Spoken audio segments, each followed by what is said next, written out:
Bom dia a todos, meu nome é Gabriel Felipe e eu vou fazer a vídeo resenha do livro O Corpo na História, escrito pelo autor José Carlos Rodrigues. Bom, o autor, ele nasceu na cidade de Catangalo, no Rio de Janeiro. Ele era escritor, pintor, roteirista, além de ser jornalista e graduado em Direito.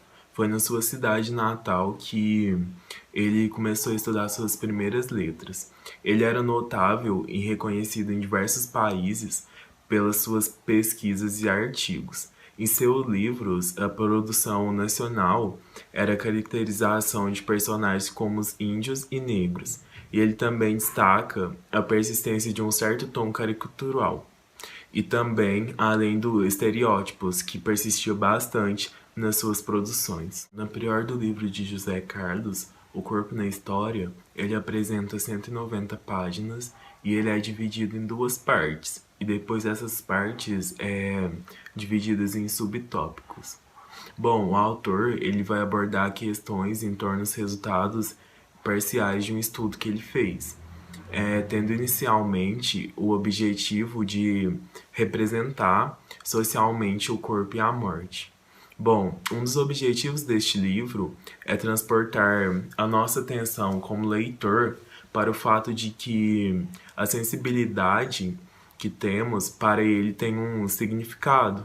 Ele pretende tornar bastante claro que nossos sensos estéticos, nossas reações à violência, nossos sentimentos de medo, nossos cuidados com a saúde e entre outros, parece tão familiar, uma coisa assim que é natural, mas para ele tudo tem um significado e esse significado vem do passado. Então ele busca fazer comparações do tempo medieval com a atualidade para trazer esse objetivo para a gente. Então, na primeira parte do livro, o José Carlos ele tenta abranger um panorama geral que dá destaque no respeito às características mais marcantes da sua cosmovisão, que seria então a vida, a morte, corpo, alma, espírito e matéria, indivíduo e os indivíduos em grupos, que seria então a sociedade. Ele começa a colocar suas primeiras ideias no livro, muito ampla desde o começo, então. Para ele, essas ideias servirão como um ponto de apoio, um ponto de partida para a gente fazer uma viagem no livro. Seguir fugas, tentar trilhas razoavelmente específicas na direção da sensibilidade medieval e seus desdobramentos. Essa estratégia que ele usa é muito interessante, porque com ela ele faz o seu objetivo, que é desprender os padrões que a gente já tem enraizado em nossa mente sobre todas as coisas que ele havia falado, que é corpo, alma, espírito, sociedade, indivíduo, enfim. Então, tipo, nessa primeira parte, ele usa ela como um ponto de partida. E logo na segunda parte, ele faz com que a gente retomemos toda hora a esse ponto de partida. Ao longo desse trajeto de leitura, a gente tem que ficar voltando constantemente nesses termos para meio que a gente desprender dos padrões que a gente já enraizou.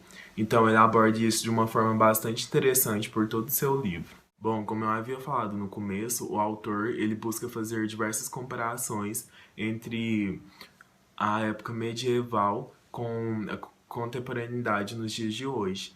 Então, partindo lá para a Europa medieval, ela estava passando por um período de muitas batalhas, conflitos e guerras. Então, isso tudo contribuiu para que houvesse uma grande diversidade cultural, porque estava tendo a todo tempo migrações. Então, tinha diversos tipos de línguas faladas, diversidade de religiões, mitos, entre outras coisas, e também destaca a ação de uma grande troca de comércio pela burguesia. Isso contribuiu bastante para acontecer um aumento da diversidade cultural do continente. O território onde estava acontecendo aquela grande diversidade cultural não poderia ficar quieto sem acontecer alguma coisa, porque pensa bem, pessoas que falam línguas diferentes, que pensam diferentes, que agem diferentes, tinha que ter alguém assim acima para controlar. Então daí começou a surgir duas fontes de poder, que de um lado estava a igreja com o catolicismo e de outro lado o Estado. E eles brigavam constantemente para unificar ou para separar todo o território. Só que houve uma grande repreensão, principalmente dos pagãos. Então, todo esse acontecimento que estava tendo no território contribuiu para o surgimento de duas culturas. De um lado estava a cultura oficial, que era principalmente constituída pelos nobres, pelo clero e por toda a parte da igreja, que era considerada a classe de elite. Então, eles sabiam ler, escrever e dominavam bastante o latim, que era a língua falada na época. Por outro lado, estava a cultura pagã, que os princípios iam contra a do cristianismo, que eles tinham só as crenças próprias, que era baseado em mitologia. E eles também tinham seus rituais, que era muito diversificado. Só que essa classificação por dois tipos de culturas não durou muito tempo. Por volta do século XV, essa cultura acabou e eles começaram a separar melhor o comportamento humano. Eles começaram a ter mais autocontrole, começaram a escrever e ler corretamente dentro das normas. A cultura, ao pouco, se retirou e começou a viver separadamente nos castelos, nas universidades. Então, os homens medievais, eles apresentavam uma extraordinária sensibilidade em relação ao universo que habitavam. Eles eram ligados à posição dos astros, das constelações, fase das luas, localização do sol, nas diversas estações do ano. Usavam riachos, montanhas e conheciam muito bem esses locais, o que fazia com que eles criassem diversos atalhos para se locomover. Então, esses conhecimentos cosmológicos ajudavam eles em tudo, porque eles usavam as fases da lua para plantar, para colher e fazer viagens. Eles acreditavam nisso. Então, no mundo de hoje que a gente está vivendo, cercados dessa luz artificial, a gente quase não para ver as fases da lua, para olhar os eclipses e tudo isso. E a gente já viaja por estradas demarcadas, já prontas. É só fazer o caminho.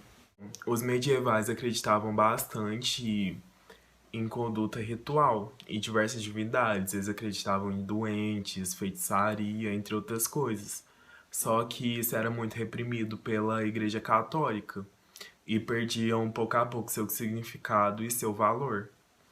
E no tempo medieval, os seres humanos possuíam um espírito indestrutível, mas por outro lado, uma matéria fagada de degradação. As práticas medievais apresentavam uma grande dificuldade de separação dessas categorias, que para hoje nós são tão distintas. Eles não conseguiam separar a parte que era do espírito e o que era da matéria. Os corpos dos reis eram escortejados e distribuídos pelas igrejas, porque eles acreditavam que aquela prática ia trazer boas colheitas para eles, e também era uma forma que eles acreditavam de representar o Estado e a repreensão dos múltiplos. Só que essa prática foi sumindo e acabando pouco a pouco. E depois surgiu outra, que era eles levantar gigantescos monumentos e estátuas pela capital do império. Porque para eles, isso simbologicamente era uma forma de representar a unidade do Estado e repreender os múltiplos na época. Houve uma separação cartesiana na época, que era do corpo e a alma.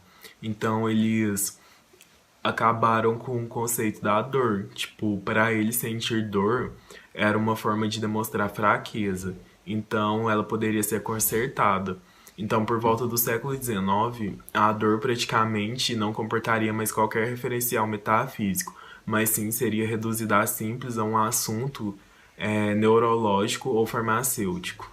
Neste período destacou também uma dança que era conhecida como dança macabra. Não é bem uma dança, mas sim uma figura, uma alegoria. Ela consiste em uma figura onde as pessoas eram conduzidas em movimentos em fileiras, dançando até seus túmulos, onde exprimiam exatamente a continuidade alegre entre a vida e a morte, expressavam descontração de inseparabilidade entre vivos e mortos, entre espírito e matéria.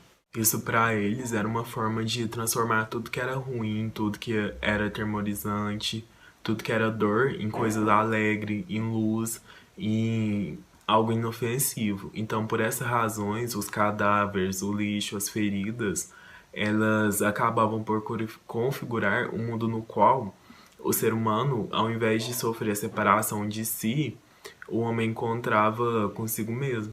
Bom, agora eu vou falar sobre a segunda parte do livro. O autor ele já começa fazendo uma comparação do passado medieval com a contemporaneidade. Então ele fala o seguinte: do princípio era cadáveres, lixo, fezes, urina e lama.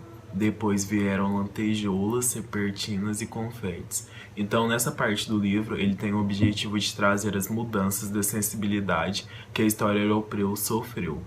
E ele revela essas transformações drasticamente nessa segunda parte. E tem a ver com um modo distinto de como a gente vivencia o nosso corpo e como ele está inserido no universo. O autor pede para que, antes de tudo, a gente precisa ter em mente que o corpo medieval ele não era absolutamente o corpo ferramenta que o capitalismo logo depois inventaria. É, não era esse corpo definido pelos músculos, pela força e pela resistência, pela disciplina e pela rentabilidade.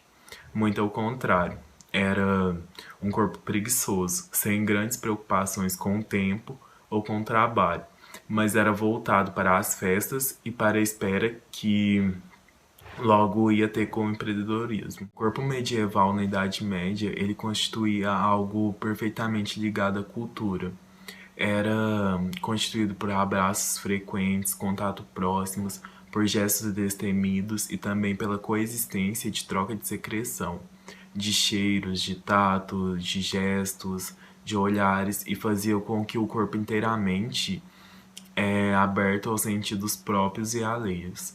Era um corpo de orifícios, dotado de liberdade de expressão, de aberturas que falam, que podem usar a sinceridade.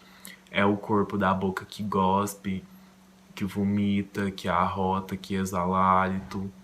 É o corpo do ânus que expele gases, do nariz que escorre, não um corpo contido pela musculatura.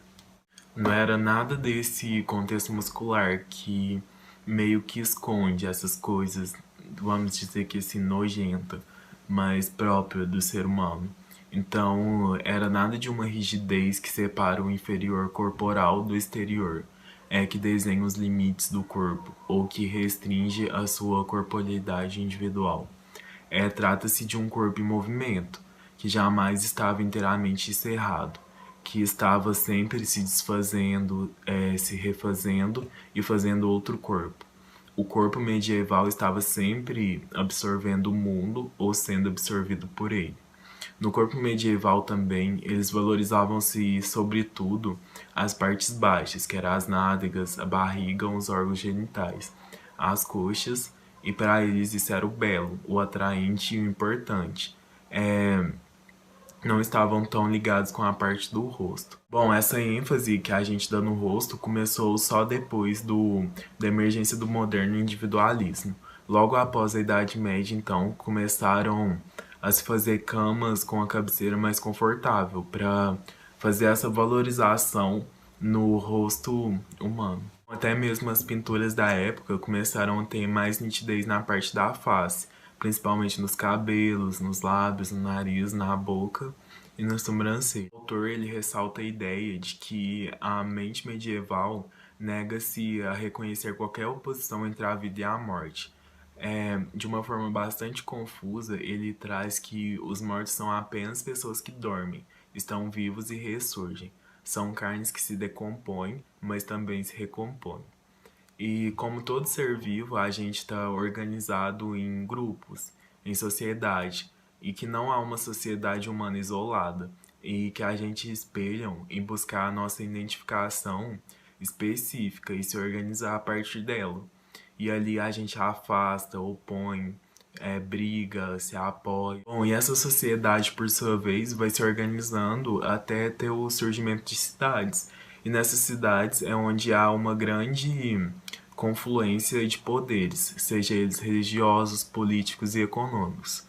A área urbana medieval ela era caracterizada bastante pelo cercado de muros bastante altos e fronteiras que se isolavam dos demais partes, que eram os campos. E eles não aceitavam nada que vinha de fora dos campos. Bom, e as cidades eram constituídas em colinas para que nessas grandes montanhas eles viessem tudo que estava vindo do campo e avistar de longe as pessoas que chegavam e partiam. Então era uma forma deles prevenir contra gente que estava vindo invadir o seu território. Com o passar dos anos, aconteceu o processo de urbanização, favorecendo principalmente os núcleos urbanos. Então, foi o processo que acabou com os campos e com os pequenos locais. Então, assim, o camponês ele passou a ser visto como algo negativo, uma pessoa suja. Então, isso contribuiu a mais para a desvalorização dessas pessoas. E esse processo que a gente denomina modernidade e contemporaneidade, ele se deu antes de tudo pelo aparecimento dos comportamentos nos pensamentos e sentimentos das pessoas. A partir de certo momento, mas não de modo imediato, plenamente convicto e sem resistências, o número cada vez maior de homens passou a sentir ou imaginar que existe uma lógica das coisas, que tipo tem alguma coisa por trás de tudo, uma explicação deste mundo e que não coincide um com os dos assuntos celestiais. Como eu já havia comentado antes sobre a separação entre corpo e alma, espírito e matéria, pela qual eles creem na ressuscitação da carne, foi deixado de prevalecer essa prática e essa crença. Então substituiu pela concepção de um corpo mortal, fadado à degradação, desejo imprestável se comparando a um espírito imortal e que deveria continuar pela vida e pela eternidade. Então, essa crença foi se dissipando, acabando pouco a pouco.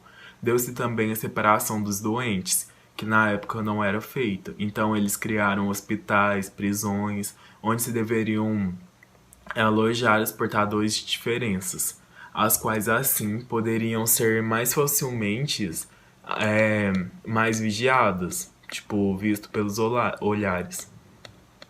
Então isso rompeu bastante com a antiga pedagogia medieval. Essa crescente preocupação com separar os doentes das pessoas que não tinham doença também surgiu uma preocupação com a higiene. Então eles pegavam e colocavam os mortos para fora das cidades, de certo modo retomando uma tradição romana, atitude contrária dos tempos medievais, porque antigamente os mortos ficavam dentro da cidade, principalmente dentro das igrejas.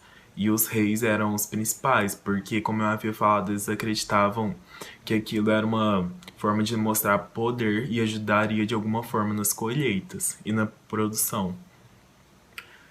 Só que depois da Revolução Francesa, as ruas elas começaram a ser pavimentadas, os prédios passaram a ser construídos, os esgotos são instalados, populações são deslocadas, é, entre outras coisas. Que os espaços que foram mais visitados eram os hospitais, os matadouros, cemitérios, prisões, todos associados à morte e ao apodrecimento. Então, locais agora eram considerados como abscessos, sinistros nos tecidos urbanos. Então é nesse ponto que a gente começa a ligar o fedor, a sujeira dos espaços e dos corpos. Bom, como o lixo e os mortos, banidos são também de certo modo os pobres, os desviantes e os doentes. O olfato se transforma, por esta via, em importante sensor de limites sociais. Tudo isso fez com que o indivíduo acione um conjunto de crenças, de sentimentos e de práticas, que habitualmente damos o nome de higiene pessoal. Então, a partir desse momento, passou-se a ter um projeto de desinfetar as cidades, que era a higiene pessoal. Ela era o sonho extremo de tudo limpar. As ruas, as casas, os corpos, os quartos. Era um meio de limpar tudo, desde os poros até as ruas da cidade. Lentamente foi aparecendo concepções sobre o fim da vida, que uma maneira nova de enxergar. Então aí, sobre a vida eterna, ela tendia a apagar essa representação tranquila da cena de morrer. Então a noção de inferno e céu começou a surgir e adquiriu uma certa especial importância por volta do século XVIII. Com isso, o batismo já não era mais automaticamente um sinônimo de que a pessoa estava no céu e que tinha a vida eterna. Então, ser cristão já não significava garantia da salvação, nem de gozo comunitário das delícias celestiais. A dualidade tradicional em relação à morte, ela começa a ser enfrentada de um modo cada vez mais sério. Então, em meados do século XVIII, as preocupações já eram novas, relativas sobretudo ao cuidado das crianças, ao saneamento das pessoas, habitações da cidade, a higiene pessoal, os cuidados de si e as preocupações com a saúde, e como isso tudo ia gerar um aumento na vida das pessoas. Então, a morte, ela, pelo que tem de decomposição, ela invoca de maneira radical o desaparecimento da individualidade, mas sim pensar em um coletivo como um todo, uma forma assim de aumentar os anos de vida aqui na Terra. Essa separação de corpo e da individualidade de cada um, que na história ocidental, ela vem se exibindo não referente apenas ao contato com cadáveres ou os contatos de cadáveres com o vivo, como eles acreditavam. Mas os diferentes sentidos vão gradativamente manifestando na delimitação das fronteiras disso, que podemos chamar meu corpo individual. O José Carlos, autor do livro, ele fala se a gente quiser entender essas modificações da mentalidade e da sensibilidade que vieram produzir espécie de um ser humano que hoje constituímos, é estrategicamente interessante a gente seguir a pista que nos oferece as transformações, porque passaram os ambientes imediatos de que enquadramos e que havia de mais corriqueiro, cotidiano e significativo da vida humana. Então é necessário a gente entender o ambiente que a gente é inserido e que ele, de alguma maneira, ele afeta a gente na maneira de pensar e na nossa sensibilidade. O autor, ele faz uma comparação entre as casas medievais com as casas de hoje, que antigamente as casas eram individualistas, mas elas também eram abertas a algumas particularidades coletivamente. Então ele ressalta essa ideia de que as casas medievais apresentavam um aspecto muito mais público e coletivo do que aquelas que hoje passamos parte considerável de nossas vidas. Que no final de tudo, a morte, a única coisa que sobra vai ser restos da casa, mas que a gente não pode levar com a gente, então não adianta nada. O quarto das casas até o final do século XVIII não se havia ainda concretizado algo individual, que se traduz pelo isolamento noturno. Ainda neste meio social, o quarto não constituía para a maioria o templo de vida privada. Um espaço de intimidade, era tudo feito em lugares escondidos e longe de casa. Em fins da Idade Média, entretanto com variações segundo as classes dos países, esses costumes começaram a mudar gradualmente, então expressando-se em modificações nos padrões de intimidade, constrangimento, culpa, vergonha, pudor, e o casal também ele obtinha a permissão ou incentivo para se deitar. Isso nos ensina também que as relações sociais neste momento estão assumindo uma ação muito tensa, aumentando a ação exercida por uma pessoa sobre a outra, exigindo mais enfaticamente um bom comportamento e essência de presidida por sutis manifestações do autocontrole e da autoavaliação. Essa autohabilidade que vai permitir com que a pessoa tenha um autocontrole, que vai ter um amor maior e próprio pelo seu próprio corpo. Então essa visão psicológica de si, ela representa por conseguinte uma estranha e paradoxal insensibilidade a si mesmo. A observação silenciosa de nós e dos outros como um princípio é uma certeza, uma das mais profundas transformações que aconteceu no século XVII. Então, neste ponto, trata-se de um poder que saber como fazer sobre si mesmo e com os corpos e mente vai operar e agir. Então trata-se de uma adorável ação e de si e sobre si, de uma maneira de ser, de um modo de existir que fabrica um tipo de autoacessibilidade totalmente indispensável à nossa sociabilidade individualista e ao novo funcionamento do poder. O banho medieval na época não era uma prática de higiene, mas era um prazer complexo. É mais ou menos como uma praia pra gente no dia de hoje. Então, tipo, os banhos eram feitos em um lugar fechado, mas público para várias pessoas ao mesmo tempo. Então, mais do que necessidade higiênica, os banhos romanos talvez se explicassem como cerimônias rituais de sociabilidade. Tais celebrações tinham o corpo como uma espécie de altar principal, e por este caminho o pudor e a culpa efetivamente começaram a se ligar aos corpos e à sua visão, expressando desprezo pela carne. Bom, o banho que era feito quente, ele passou a ser considerável uma prática e um comportamento de classes decadentes. Porque era um símbolo de excesso que amolece, principalmente para os homens, que degenera a natureza dos homens, configurando-se em síntese algo que uma nova ética de trabalho associava à preguiça e ao ócio. Nessa linha, os pensadores cristãos, eles recusaram o prazer do corpo e da água. Então, eles não apreciavam esse banho e manter o seu corpo limpo. Então, eles começaram a se banhar raramente. E essas tendências e repressão da apresentação pública do corpo acabaram por sufocar o banho e provocou o aparecimento de uma nova forma estranha de erotismo.